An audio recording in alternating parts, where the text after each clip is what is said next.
Rondou-se a fé, na esperança do porvir.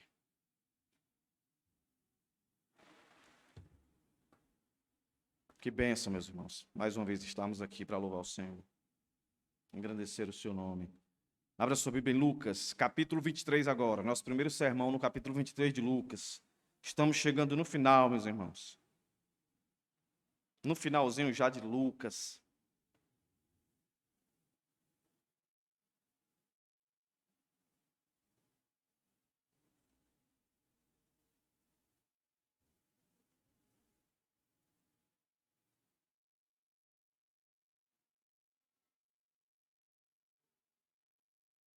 Lucas, capítulo 23.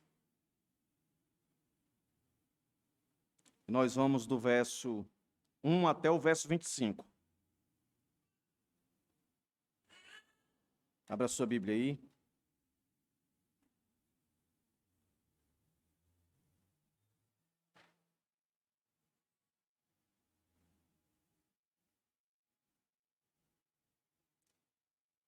Jesus vai ser condenado à morte. E ele vai ter o voto de duas autoridades, dos religiosos e do povo. Uma boa parte do povo vai querer ver Jesus morto. Vamos ler o texto aqui. Depois eu, como sempre faço, divido aqui para os irmãos. Levantando-se toda a assembleia, verso 1 do capítulo 23 de Lucas. Levaram Jesus a Pilatos. E ali começaram a acusá-lo, dizendo: encontramos este homem pervertendo a nossa nação, impedindo que se pague impostos a César e afirmando ser ele o Cristo, o rei. Então Pilatos perguntou a Jesus: você é o rei dos judeus? Jesus respondeu: o Senhor está dizendo isso. Então Pilatos disse aos principais sacerdotes e às multidões: não vejo neste homem crime algum. Mas eles insistiam cada vez mais, dizendo: ele agita o povo, ensinando por toda a Judéia. Começou na Galileia e agora chegou aqui. Quando Pilatos ouviu isso, perguntou se o homem era galileu. Ao saber que Jesus era da região governada por Herodes, e estando em Jerusalém naqueles dias, Pilatos enviou Jesus a Herodes. Quando Herodes viu Jesus, ficou muito contente, pois havia muito queria vê-lo, por ter ouvido falar a respeito dele. Esperava também vê-lo fazer algum sinal.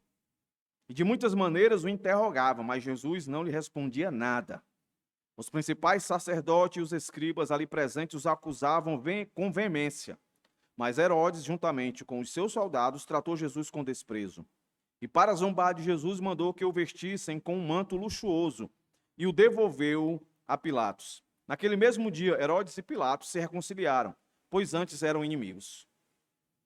Pilatos então reuniu os principais sacerdotes, as autoridades e o povo, e lhes disse: vocês me apresentaram este homem como sendo um agitador do povo, mas tendo interrogado na presença de vocês, nada verifiquei contra ele dos crimes que vocês o acusam. Nem mesmo Herodes, pois o mandou de volta para cá. Assim é claro que ele não fez nada que mereça a pena de morte. Portanto, após castigá-lo, ordenarei que seja solto. E ele era obrigado a soltar-lhes um detento por ocasião da festa. Toda a multidão, porém, gritava: fora com este, soltem-nos Barrabás. Barrabás estava preso por causa de uma revolta na cidade e também por homicídio.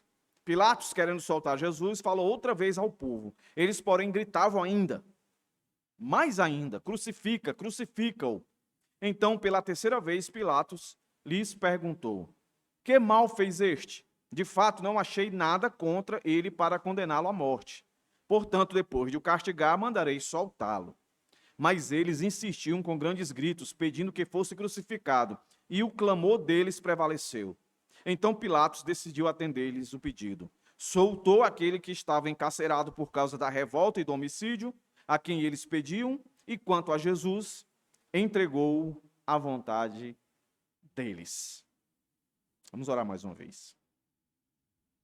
Gracioso Deus, te somos gratos por mais uma vez estarmos aqui, Deus, podendo te louvar, te adorar, te exaltar. Ó Deus, perdoa os nossos pecados, nossas falhas, tudo aquilo que de fato nos impede de crescer, de compreender, de entender, de ter discernimento.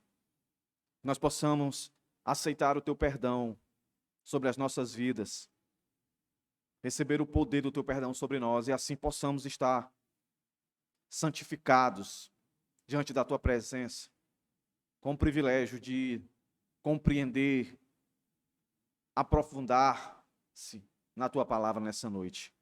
Que as nossas mentes estejam cativas, Senhor, ao querer, que as nossas mentes tenham a compreensão da necessidade de entender a tua vontade para nós nesse texto aqui que acabamos de ler.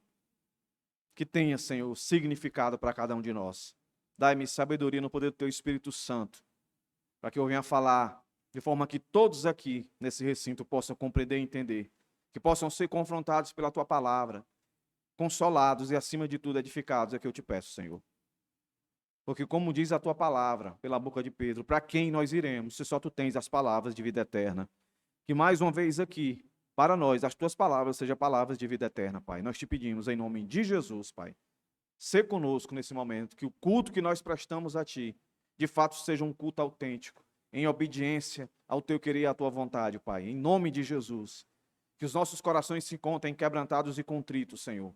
Dispostos e desejosos e alegres e contentes, satisfeitos de ter mais uma oportunidade de ouvir a tua voz através da pregação da palavra. Ajuda-nos, Senhor. Eu te peço em nome de Jesus. Amém. É interessante, irmãos, que Lucas ele está partindo para o final do seu livro do Evangelho, trazendo à tona a ênfase da qual ele começou. Como foi que ele começou? Ele começou fazendo questão de situar Jesus dentro de um fato histórico, para que não ficasse dúvida que de fato ele existiu, Jesus. Que Jesus é o Salvador profetizado por todo o Antigo Testamento. Quando nós olhamos o primeiro capítulo, o segundo capítulo, até o terceiro capítulo de Lucas, nós vamos ver citado Pilatos, né, os governadores que ali estavam quando foi se aplicado o censo para que José e Maria chegassem. Depois do capítulo 2, 3 e 4, aí Lucas insiste em falar do ministério de Jesus. Aqui agora ele traz de volta dois personagens importantíssimos que existiram na história. Não é? Ninguém duvida que existiu na história governadores romanos, imperadores romanos. A história está aí para quem quiser verificar. Então, se esses homens existiram, Jesus também existiu. Então, repito, ele vem agora para o final do seu livro, Lucas, que vai escrever também, escreveu, melhor dizendo, Atos, deixa registrado para nós aqui duas autoridades aqui. E todas duas já bastante conhecidas de quem está aqui acompanhando a exposição de Lucas. Tanto Pilatos, Lucas capítulo 9, lá ele é mencionado, onde ele comete uma carnificina. Ele, se você voltar lá, é aquele episódio da torre, né? Que ele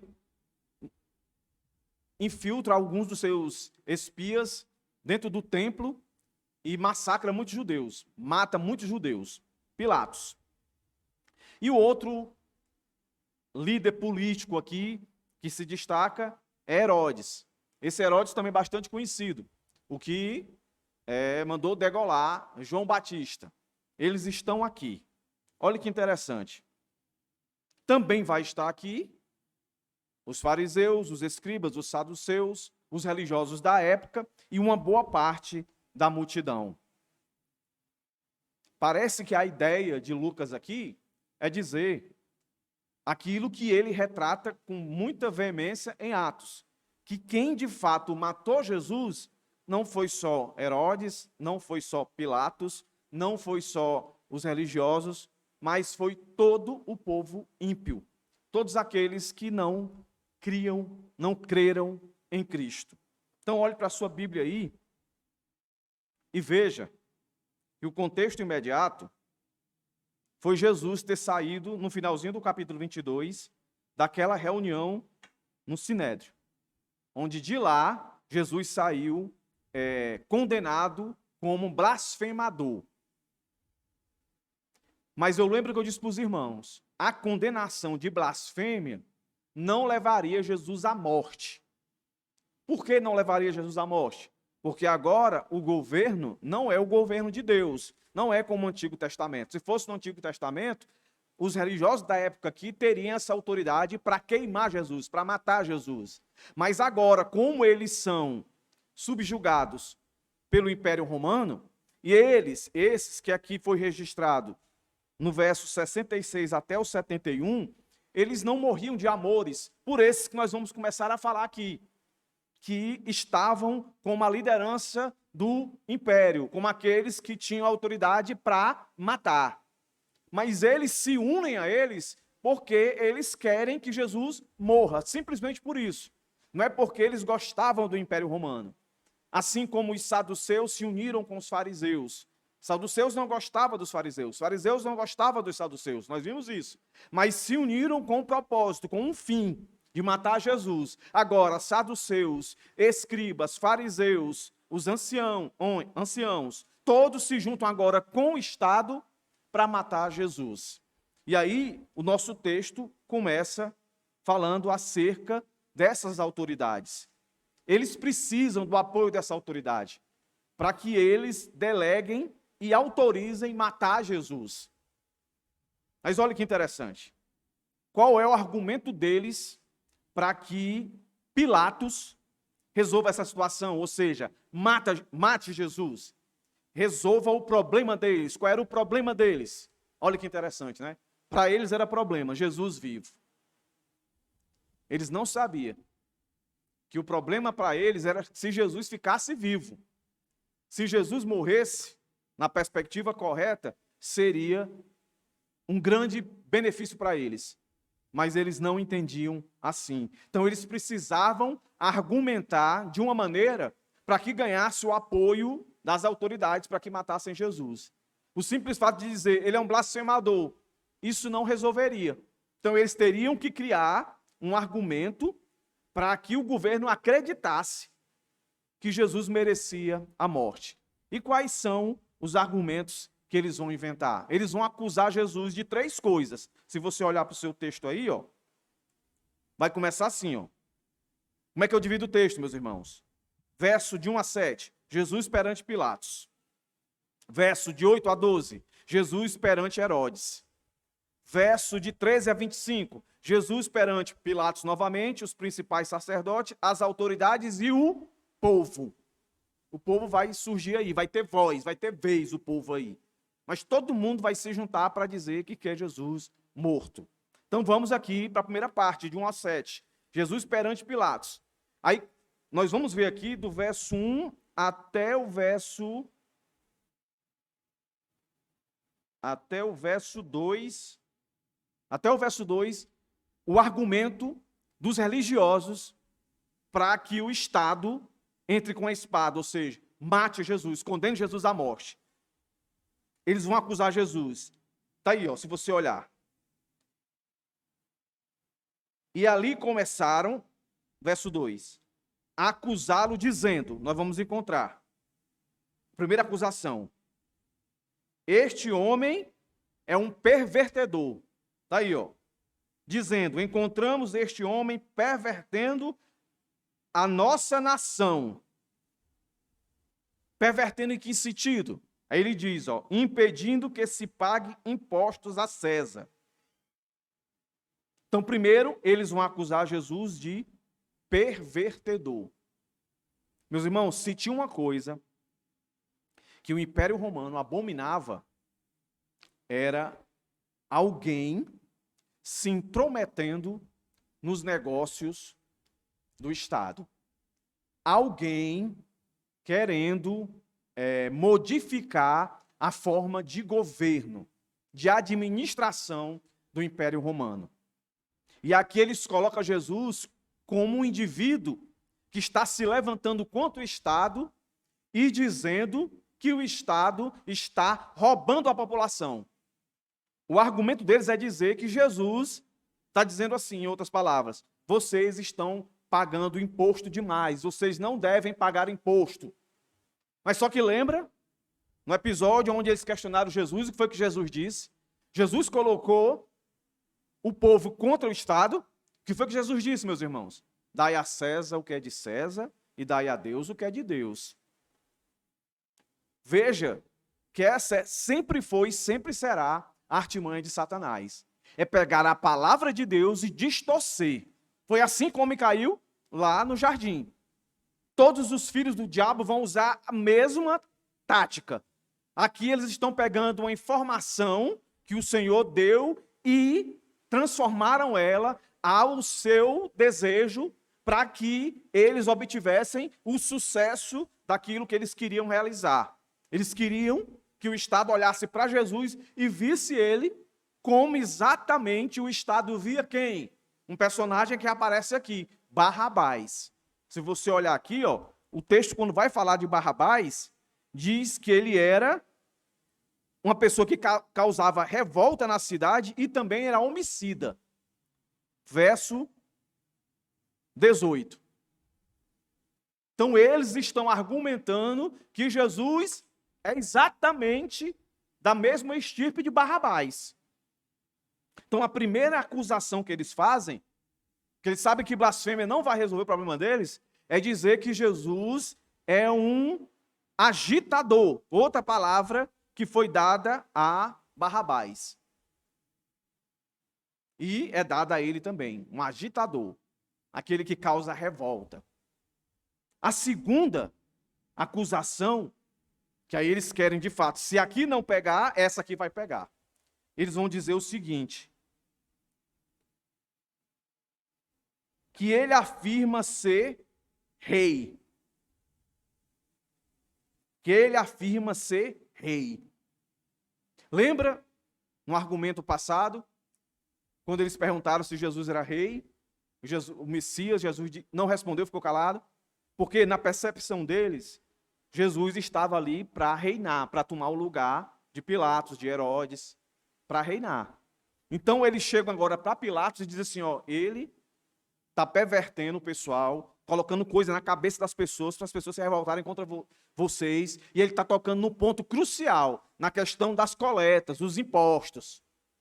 A gente sabe que imposto é o que faz o governo funcionar. Né? Você vê a briga todas as vezes que vai ter votação a respeito disso, se aumenta imposto, se tira imposto, aí se tira um imposto aqui, inventa outro acolá, porque um país ele não sobrevive se não tiver imposto.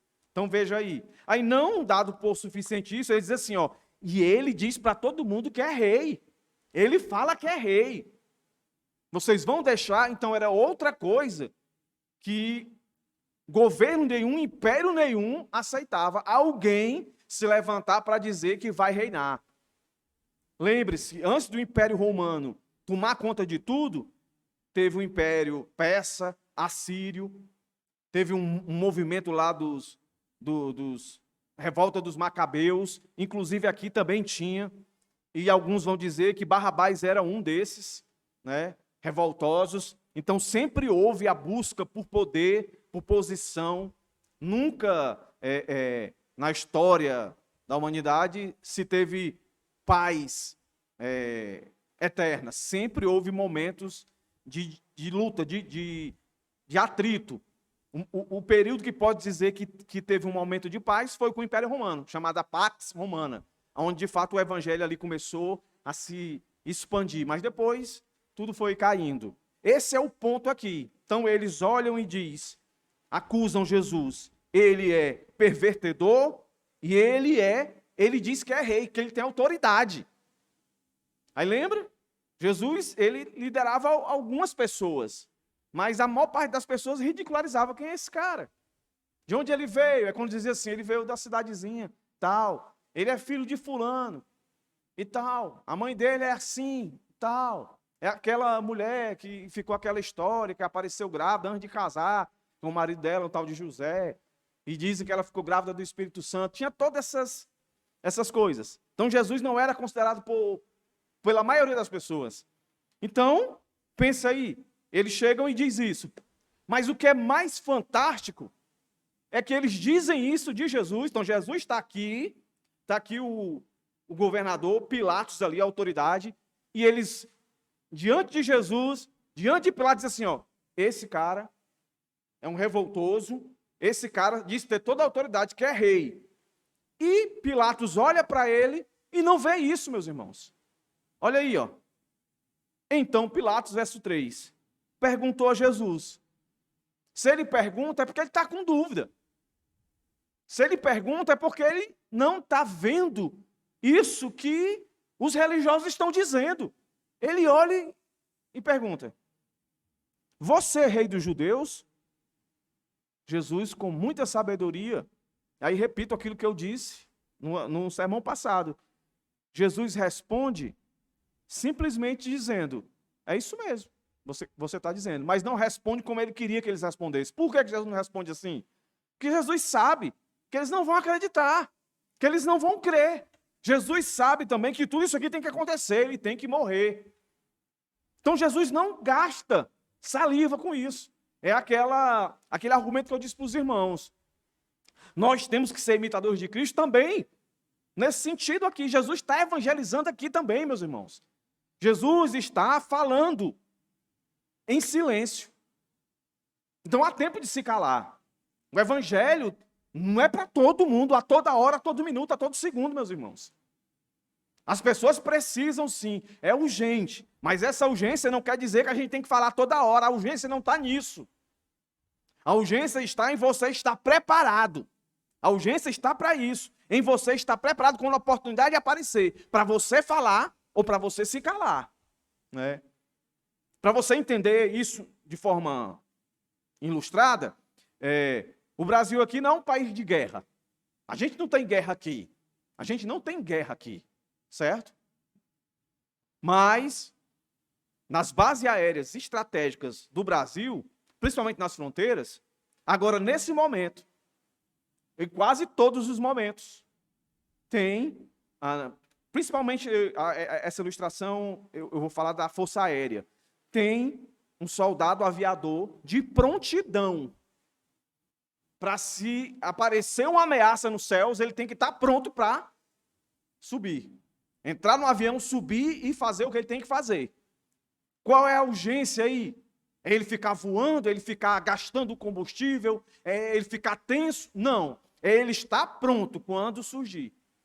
Então, essa é a emergência de pregar o evangelho. Não é a emergência de ficar falando toda hora. Jesus se cala porque sabe. Repito, nós temos que ter discernimento. Tem pessoas que avacalham do evangelho. Na cara da gente, a gente fica querendo. Não, mas é assim. Aqui só tem avacalhador aqui. Eles não querem Cristo, em hipótese alguma. Por isso ele permanece calado. Aí o verso 4 diz o seguinte: então Pilatos se volta para os religiosos, os principais sacerdotes e a multidão, e diz o quê? É a primeira vez que ele vai falar de 3, que Jesus é inocente. É interessante que Lucas ressalta isso. Verso 4, verso 14... verso 22. Pilatos vai dizer que Jesus é inocente. O cara que vai condenar Jesus diz por 3 vezes que Jesus é inocente, mas mesmo assim condena Jesus. Ainda tem gente que não acredita que todas as coisas acontecem segundo a vontade de Deus, tudo já foi traçado, detalhe por detalhe. E é interessante, de alguma forma esse homem tinha uma admiração por Jesus. Porque tudo que estavam falando de Jesus, até aqui falaram o que é de Jesus, que ele era um pervertedor e que ele se dizia rei, autoridade. Aí o cara que tem autoridade, que tem toda a autoridade, mas que a gente vai saber, segundo Romanos 13, que toda a autoridade que está nele, o próprio Jesus vai dizer, só veio porque o Pai deu a ele. Quando você lê esse mesmo episódio, se não me engano, em João, que o Pai te deu. Mesmo assim, esse cara olha para Jesus e diz isso que nós acabamos de ouvir e fala para a multidão.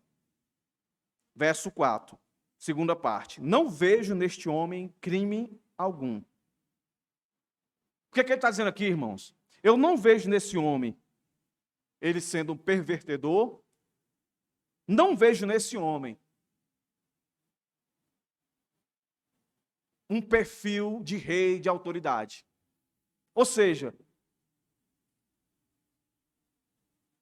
Pilatos não via realeza em Jesus. Pilatos tinha o contexto histórico de Jesus. Sabia de quem ele era filho, de onde ele veio. Então, para ele, não vejo. Mas é o que é que a multidão, incentivada pelos principais sacerdotes e escribas religiosos, fazem? Mas eles insistiam cada vez mais dizendo que ele é o quê? Um agitador. Alvoroçador, em outras versões. Que dá a ideia de um sujeito subversivo, comparado a um terrorista, um traidor. Entendeu? Que não merece confiança, não é digno de confiança. É isso que eles dizem, depois do Pilatos, a autoridade, dizer: rapaz, eu não vejo isso aí que vocês estão dizendo. Eu não vejo nada para condenar esse homem. Não, mas ele é terrorista. Ele está agindo politicamente. No passado, um indivíduo chamado Júlio César, 100 anos antes de Jesus, e esse Júlio César, ele foi o cara que fez a conexão daquilo que até então era sistema de governo república e passou para império. Né? Depois dele que os governadores, essa turma aí começaram a se chamar de imperadores. Ele dizia o seguinte, acerca de pessoas que se levantavam para querer implodir o governo. Ele dizia o seguinte: amo a traição, mas odeio o traidor. Porque também era um recurso que eles usavam, né, de colocar alguém para subverter, né, politicamente o seu oponente e ali conseguir informações do seu oponente para que ele pudesse ganhar. Então, quando era a favor dele, ele amava a traição. Mas quando isso era contra ele, ele odiava o traidor. Então, se odiava o traidor era morrer.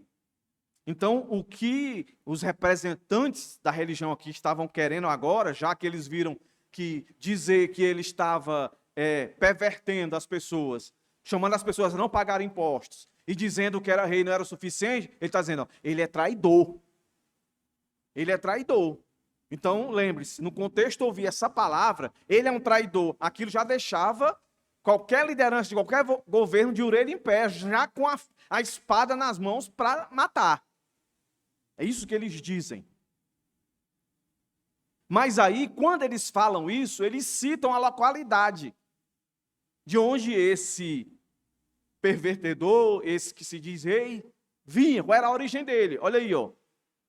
Ele agita o povo, ensinando por toda a Judéia. Começou na Galileia e agora chegou aqui. Quando Pilatos escuta Galileia, por cargo de consciência, ele não está sendo convencido de que Jesus merece morrer. Aí entra o nosso segundo ponto. Jesus agora vai para estar diante de Herodes. Olha que interessante. Quando Pilatos, verso 6, ouviu isso o quê? De onde Jesus era, da Galileia, perguntou se o homem era galileu. Ao saber que Jesus era da região, governada por quem? Por Herodes. E estando este em Jerusalém naqueles dias, Herodes estava lá em Jerusalém para a festa da Páscoa, né? Tem a festa, estava lá. Quando ele soube que ele estava lá, disse, rapaz, eu não vou resolver esse negócio aqui não, vou colocar para as mãos de Herodes. Ele que resolve isso daí.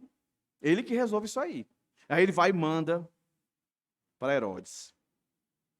Por quê? Porque, segundo a lei romana, uma pessoa pode ser julgada no local onde foi acusada ou na província de onde veio. Jesus era da Galileia e aconteceu que o governante da Galileia estava em Jerusalém para a Páscoa, que era o Herodes, o Antipas, o que mandou matar João Batista. Ele estava lá. E esse rei, ele era, como nós vamos ver aqui, ó, ele era tão curioso quanto cruel. Cruel, porque ele fez atrocidades. Né? E uma delas foi mandar matar João Batista, fora outras, assim como o pai dele. O pai dele foi o que deu aquela ordem, decreto, de matar todas as crianças até 2 anos de idade, para ver se matava Jesus. Porque naquela época, né, do pai dele, do Herodes aqui, já se sentia ameaçado desse menino que nasceu tomar o lugar dele. Olha aí o contexto. Mesmo assim, Pilatos, que teve a oportunidade de condenar, disse, não condeno. Manda para Herodes. Aí Herodes quer ver o quê? Herodes quer ver Jesus fazer prodígios e maravilhas. Tem algum respeito por Jesus? Tem, porque ele também não condena Jesus. Mas ele tem o que muitas pessoas pensam que é temor. Mas não é. Ele simplesmente gosta de ver, né, o que Jesus fazia, porque ele sabia das coisas que diziam acerca de Jesus. Aí o texto diz, quando Herodes, verso 8, viu Jesus, ficou muito contente, muito feliz. Porque ele estava vendo Salvador? Não. Jesus, para ele, nada mais era do que um cara famoso. Pois havia muito queria vê-lo, por ter ouvido falar a respeito dele. Lembre-se, quando nós falamos da morte de João Batista, aqui em Lucas, quando Jesus apareceu, João Batista já tinha morrido, né, para ele aqui, e ele achava que era João Batista que tinha ressuscitado. E ele sempre teve curiosidade de saber quem era Jesus e ver Jesus.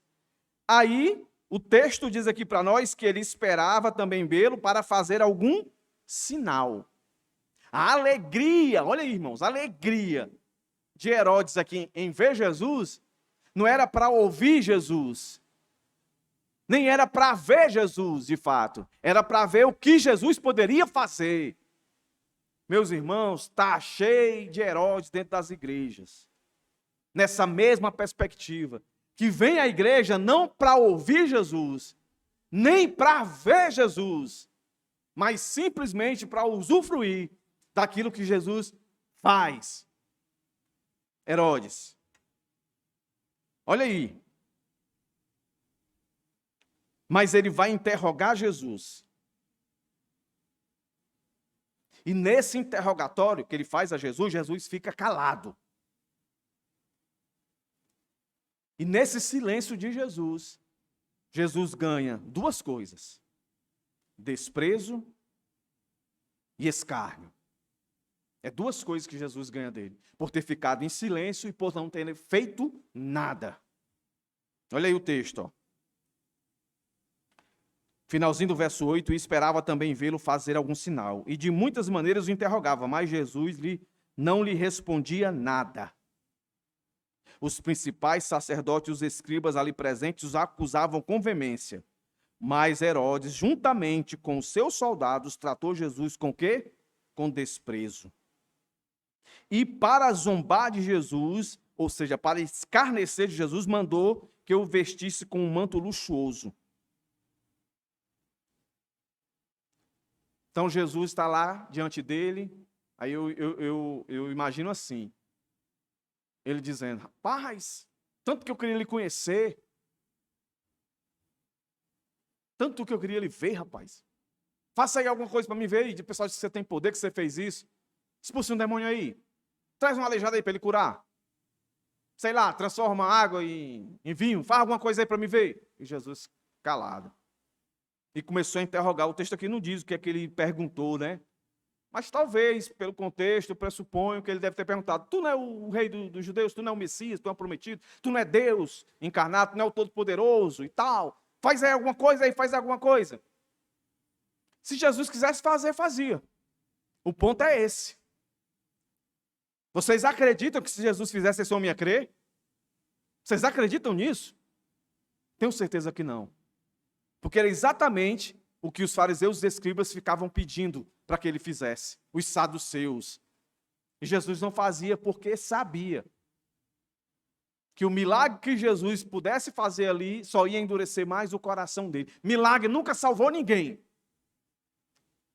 Pelo contrário, o que a Bíblia mostra é que quanto mais as pessoas viam o milagre, mais os seus corações endureciam. E aí o que é que ele faz? Aqui, quando Jesus está perante Herodes, Jesus entra mudo e sai calado. Aí o que é que ele faz, Herodes? Mesmo que esteja sob minha jurisdição, porque ele é galileu, mas eu não estou na minha cidade, vou dar honra mesmo para Pilatos. Manda de volta para Pilatos. Manda despachar É interessante aqui, meus irmãos, esse simples ato que Lucas registra aqui, e o devolveu a Pilatos.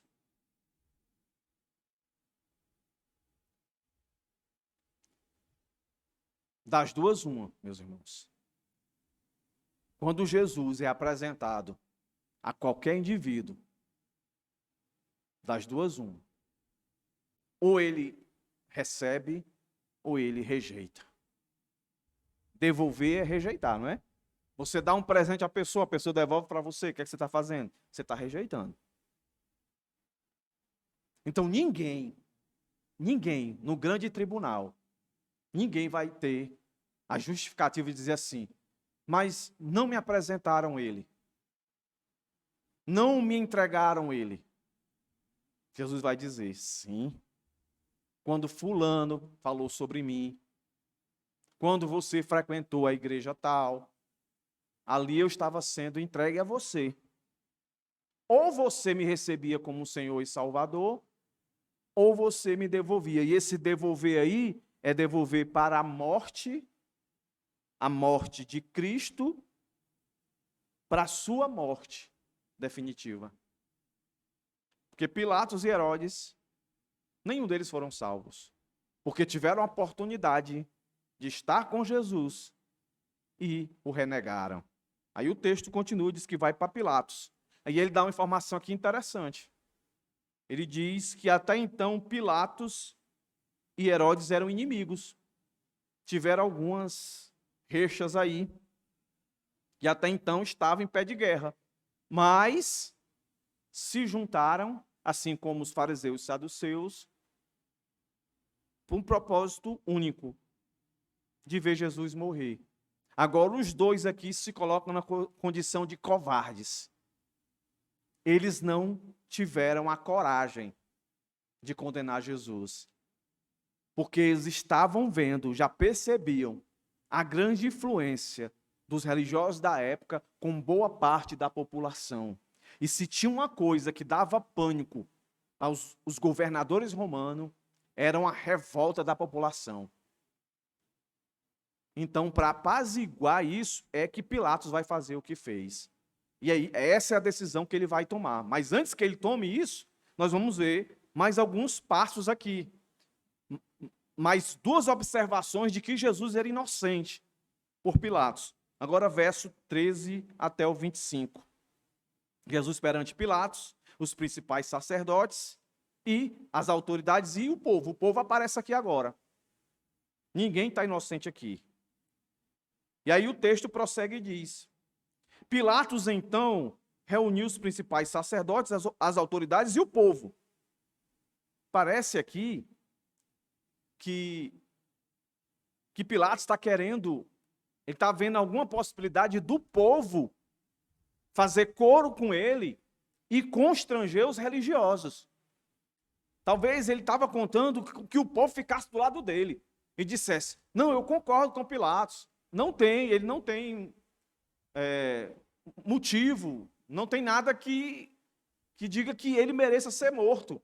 Ele vai para essa última alternativa. Mas parece que o que Lucas está querendo dizer para a gente aqui é como o mundo depravado, na sua maior parte, sempre vai rejeitar Jesus.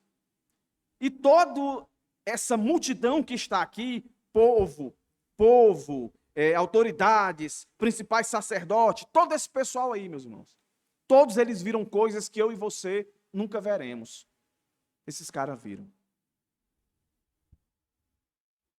Aí o verso 13 continua. O verso 14. E lhes disse, pela segunda vez agora ele vai repetir a inocência. Vocês me apresentaram este homem como sendo um agitador do povo.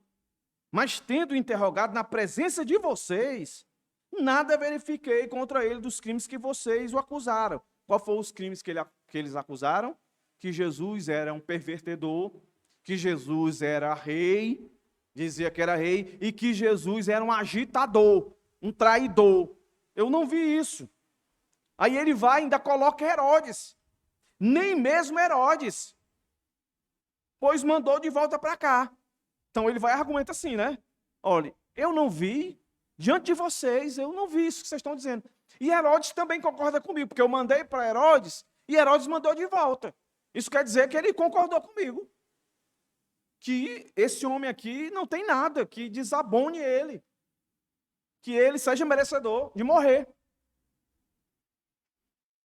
Assim, final do verso 15, é claro que ele não fez nada que mereça a pena de morte. Aí ele repete, portanto, após castigá-lo, ordenarei que seja solto.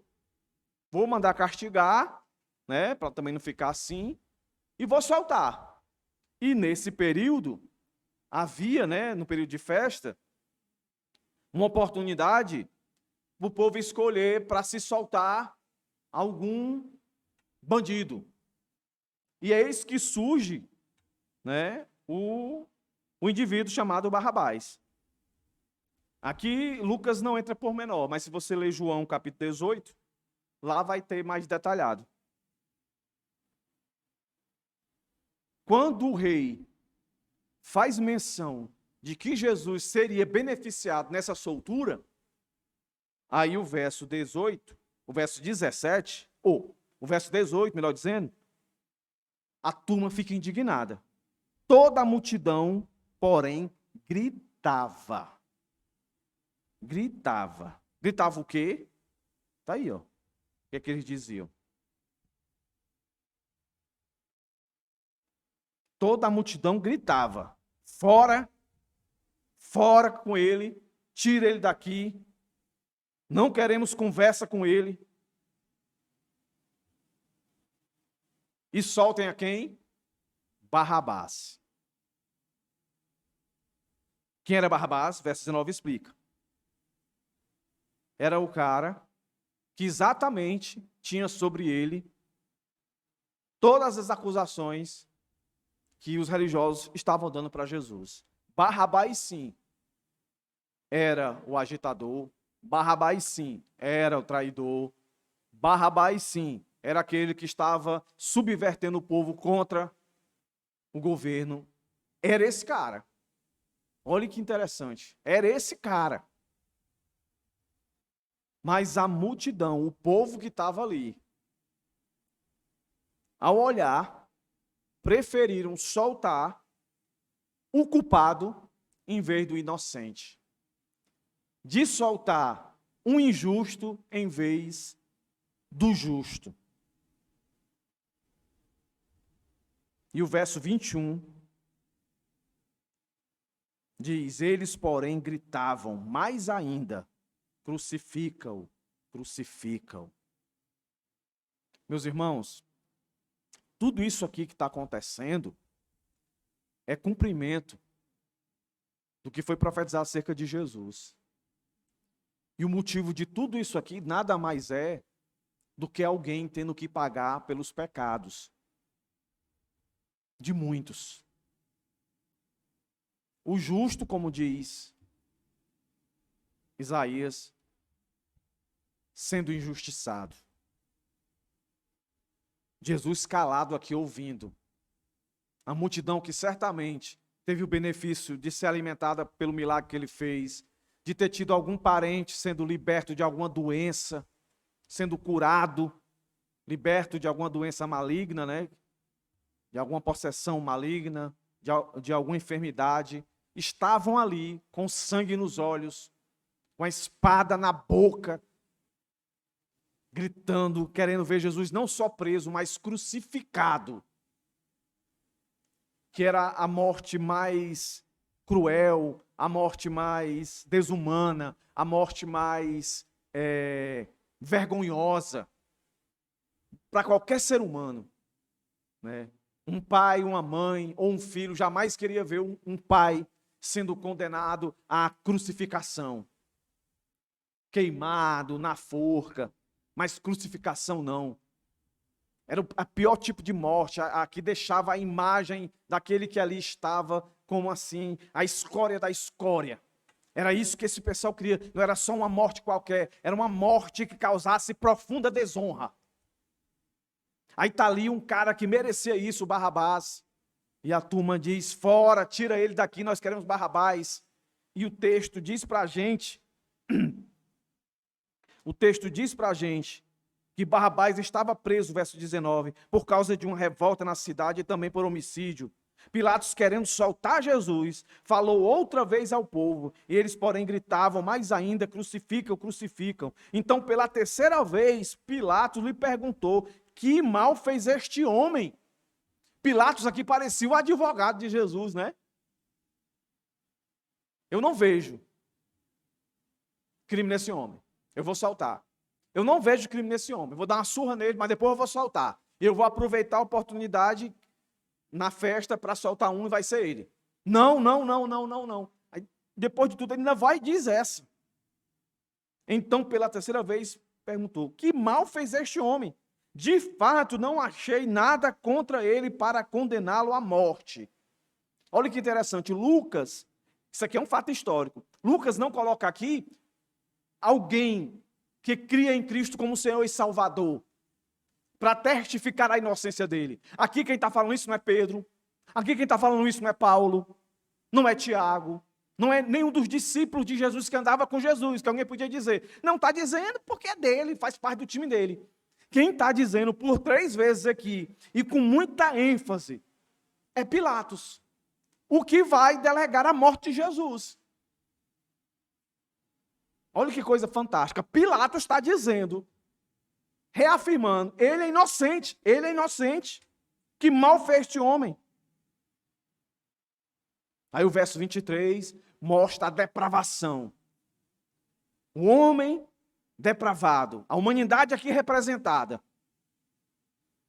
quando ela de fato não tem as vendas dos seus olhos tiradas, ela não vai dizer outra coisa a não ser morte para Jesus.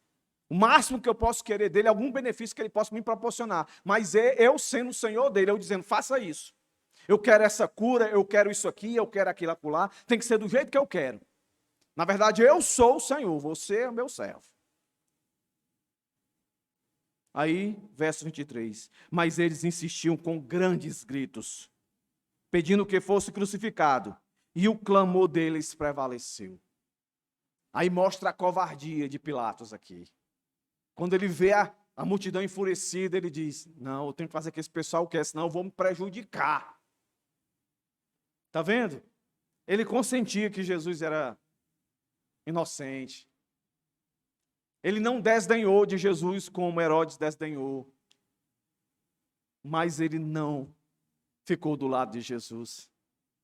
Ele ficou do lado da maioria que queria a morte de Jesus. Porque ele não queria ser prejudicado. Lá em João vai dizer que ele lava as mãos. Dizendo assim, ó, tem nada a ver com isso, mas tem tudo a ver com isso. Ele é a autoridade. O lavar as mãos dele não inocenta ele. Aí o verso 24. Então Pilatos decidiu-lhes atender-lhes o pedido. Soltou. Soltou quem? Barrabás. Aquele que estava encarcerado por causa da revolta do homicídio. A quem eles pediam. A quem eles clamavam. E quanto a Jesus, entregou à vontade deles. Quando você lê João, o que Lucas está dizendo aqui, Pilatos já tinha tentado. Quando eles trouxeram Jesus, Pilatos disse assim, não, vocês resolvam ir. Vocês resolvam. Leia João capítulo 18. Resolvam aí vocês. Mas ele sabia que não tinha autoridade para matar Jesus. Ele entrega Jesus para eles. E aí, mais adiante, nós vamos ver toda a sequência. O que é que a gente aprende aqui, meus irmãos? O que é que a gente aprende aqui?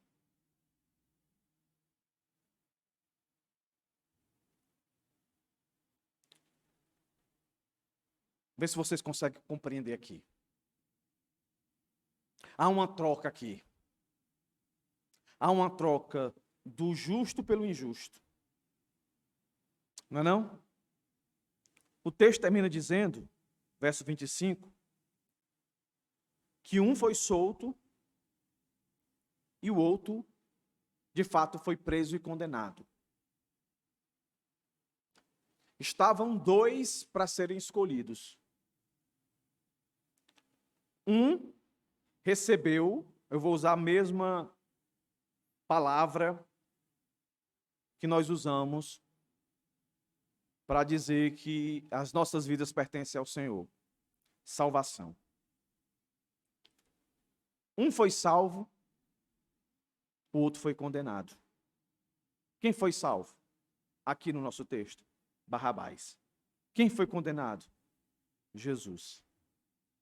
Isso não parece também a troca, a substituição que aconteceu na cruz, meus irmãos?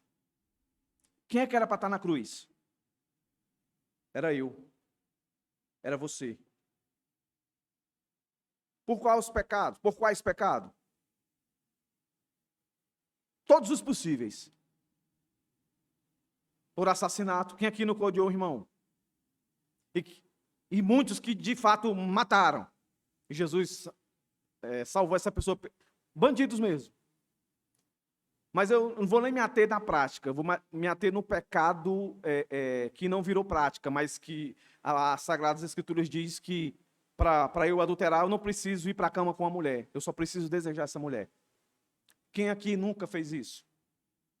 Quem aqui nunca de fato roubou, quando você cobiçou e desejou uma coisa que não era sua? Roubou aqui? Quantos? Então todos esses pecados aí levariam você para a cruz para receber a ira de Deus sobre a sua cabeça. Seja um pecado praticado, literalmente, com potência, seja um pecado não praticado. Porque para Deus não tem diferença nesse sentido. Certo? Fulano de tal matou, estuprou, fez tudo que não prestava. Mas o Senhor o salvou. Você não fez nada disso, mas na sua mente você pecou também.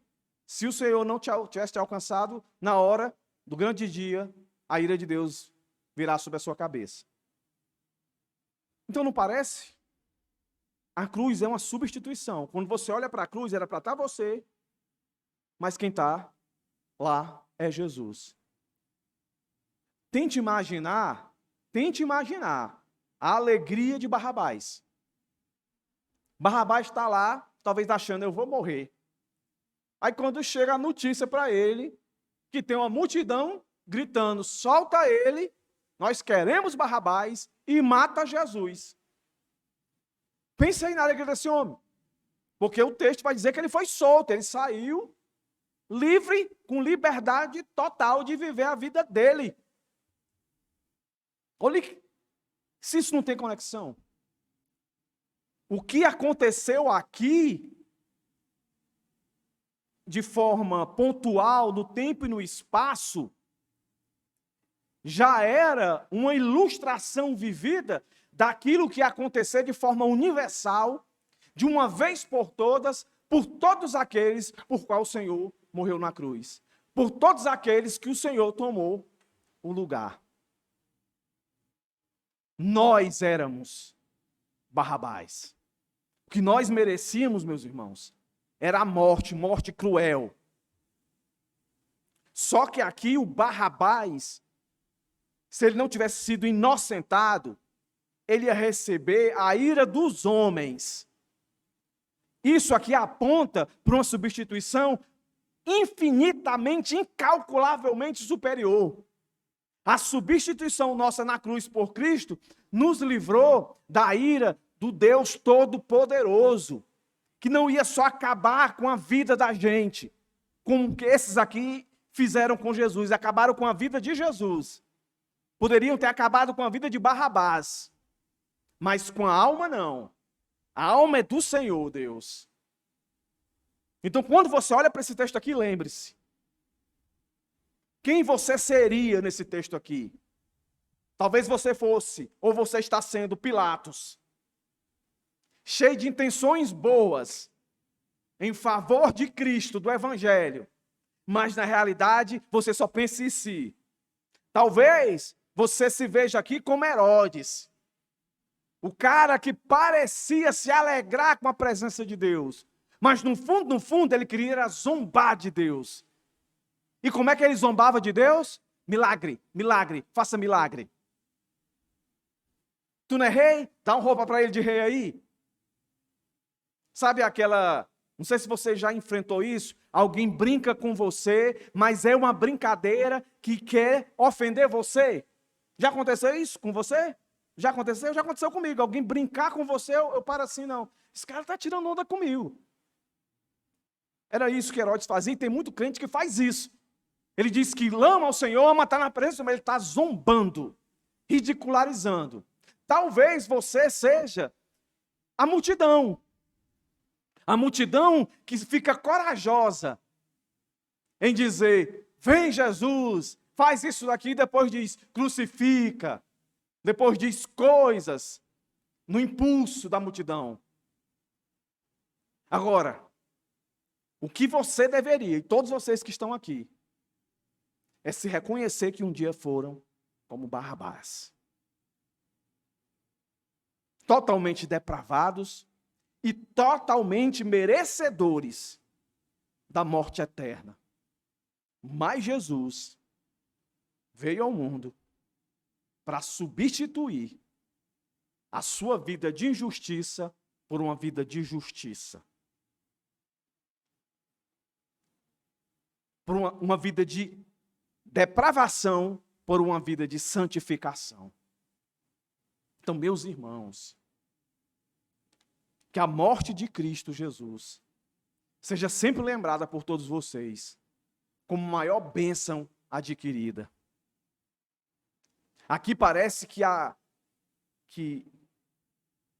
a mesma obra aqui, mas que a gente deve ter o discernimento de entender qual é a que tem mais força. Lembra que eu disse logo no começo, que a gente começou a adentrar na Semana da Paixão, que eu disse, todos que se levantaram contra Jesus, que planejaram matar Jesus, eles vão ter sucesso. Eles vão conseguir, nós vamos ver que Jesus vai morrer. Eles vão ter êxito. Eles vão ter sucesso. Só que ao mesmo tempo que essa obra é maligna, também é a obra divina de Deus. Quando você lê lá Isaías capítulo 54, e todos os profetas que diziam que Jesus tinha que morrer. Então há duas vontades aqui. Há a vontade de Satanás, desde lá de Gênesis, matar Jesus, e há a vontade do Pai de matar o seu filho. Onde é que tem isso, pastor? Em Isaías. A ele agradou moê-lo, trucidá-lo. Agora, como é que eu entendo aqui isso aqui? As duas coisas são coisas poderosas que aconteceram. Mas a vontade do diabo está subserviente à vontade de Deus. Como diz Lutero, diabo é um servo de Deus. É um grande debate na história. Deus é o autor do mal? Alguns vão dizer é. Outros vão dizer não. Alguns vão dizer ele é autor do mal indiretamente.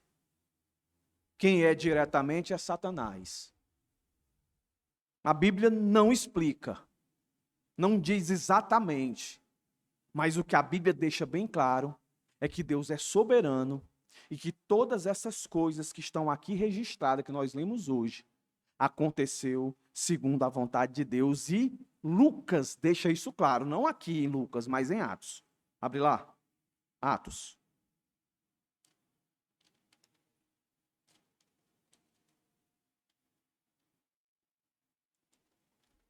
Atos, se não me engano, capítulo 4.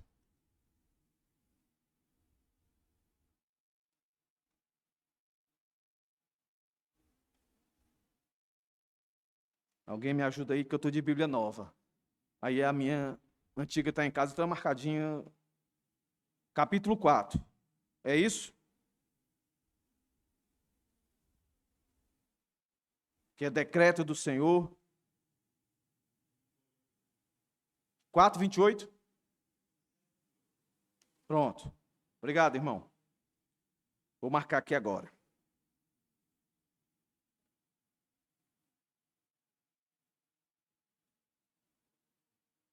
Capítulo 4 de Atos, né?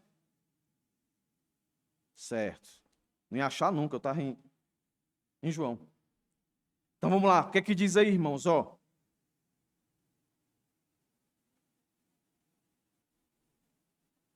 Vamos ler o 27.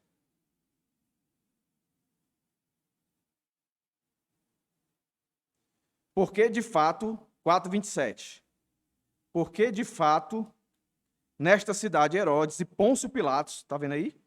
Os dois personagens aí que nós vimos no texto de Lucas, e é Lucas que está falando aqui, com gentios e gente de Israel, toda a galera que a gente mencionou no nosso texto de estudo dessa noite, se juntaram contra o teu santo servo Jesus, a quem ungiste, para fazerem tudo o que a tua mão e o teu propósito predeterminaram. Predeterminaram. Em outra versão vai dizer decretado.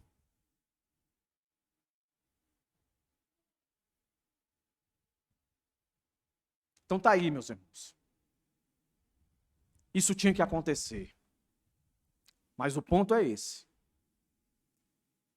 Se você achou absurdo aqui soltarem Barrabás e prenderem Jesus, o absurdo não está aí.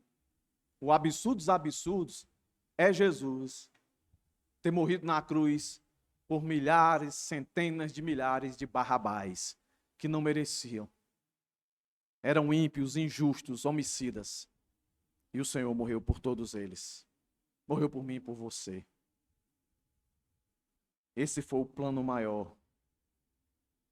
O plano do Calvário, meus irmãos. E repito, Barrabás deve ter ficado muito alegre. Mas ele morreu depois. E certamente está esperando a condenação eterna. Cadê a sua alegria? O que é que você precisa para ser alegre?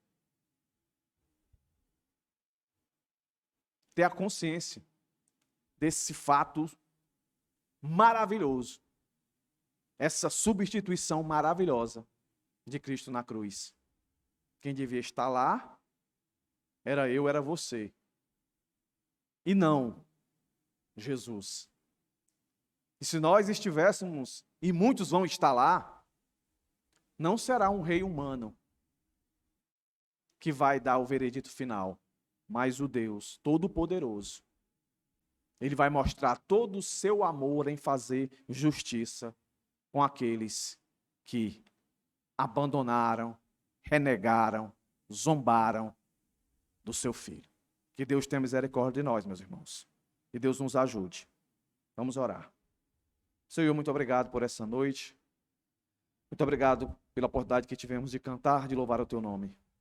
Que nós possamos lembrar do Calvário, da substituição, Senhor. Ó Deus, que privilégio, que graça, que favor. Que os nossos corações sempre sejam aquecidos com essas lembranças. E assim possamos viver alegremente, apesar das circunstâncias. Acreditando que o maior mal que poderia nos acontecer era ter a ira de Deus sobre as nossas cabeças. Isso não vai acontecer. Porque o Senhor